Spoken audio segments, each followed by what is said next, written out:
ಸರ್ಕಾರವು ಟಾಟಾ ಪವರ್ ಕಂಪನಿಗೆ ವಿದ್ಯುತ್ ವಿತರಣೆಯ ಲೈಸೆನ್ಸ್ ನೀಡಿ ವಿದ್ಯುತ್ ಕ್ಷೇತ್ರವನ್ನ ಖಾಸಗೀಕರಣ ಮಾಡಲು ಮುಂದಾಗಿರುವುದನ್ನ ವಿರೋಧಿಸಿ ಜೂನ್ 24ರ ಬುಧವಾರದಂದು ತುರುವೇಕೆರೆಯಲ್ಲಿ ಒಂದು ದೊಡ್ಡ ಮಟ್ಟದ ಪ್ರತಿಭಟನೆ ನಡೆಯಲಿದೆ.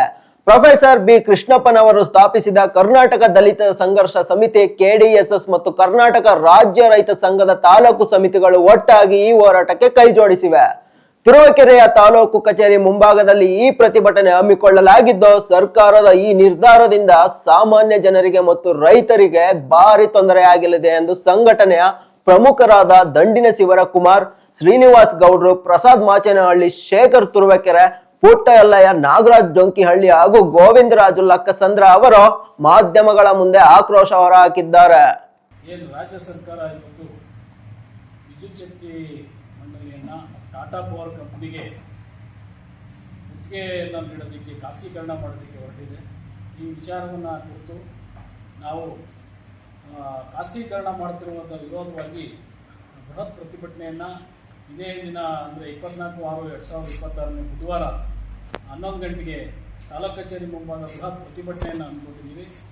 ಏನಿವತ್ತು ರಾಜ್ಯದ ಜನಗಳ ಹಿತದೃಷ್ಟಿಯನ್ನು ಕಾಪಾಡೋದಕ್ಕೋಸ್ಕರ ವಿದ್ಯುತ್ ಮಂಡಳಿ ಇವತ್ತು ಭಾಳ ಮಹತ್ತರವಾದ ಕೆಲಸವನ್ನು ಮಾಡ್ತಾಯಿದೆ.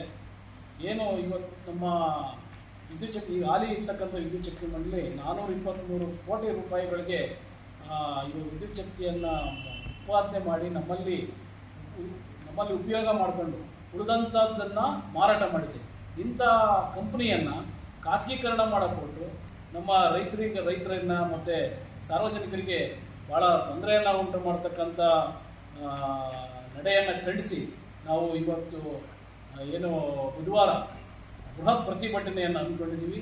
ಈ ಪ್ರತಿಭಟನೆಗೆ ಸಾರ್ವಜನಿಕರು, ರೈತರು ಮತ್ತು ಎಲ್ಲ ಸಂಘಟನೆಗಳ ಹೋರಾಟಗಾರರು ಈ ಪ್ರತಿಭಟನೆಗೆ ಆಗಮಿಸಿ ಪ್ರತಿಭಟನೆಯನ್ನು ಯಶಸ್ವಿಗೊಳಿಸಿ ಸರ್ಕಾರಕ್ಕೆ ಒಂದು ಎಚ್ಚರಿಕೆಯಾದಂಥ ಒಂದು ಗಂಟೆಯನ್ನು ನೀಡಬೇಕು ಅಂತ ಹೇಳಿ ಈ ಮೂಲಕ ಎಲ್ಲ ಸಾರ್ವಜನಿಕರ ಪರವಾಗಿ ಮತ್ತು ರೈತ ಸಂಘಟನೆ ಪರವಾಗಿ ನಾವು ಸ್ವಾಗತವನ್ನು ಹೊರತವರಿಗೆ ಕೊಡ್ತಾ ಇದ್ದೀವಿ.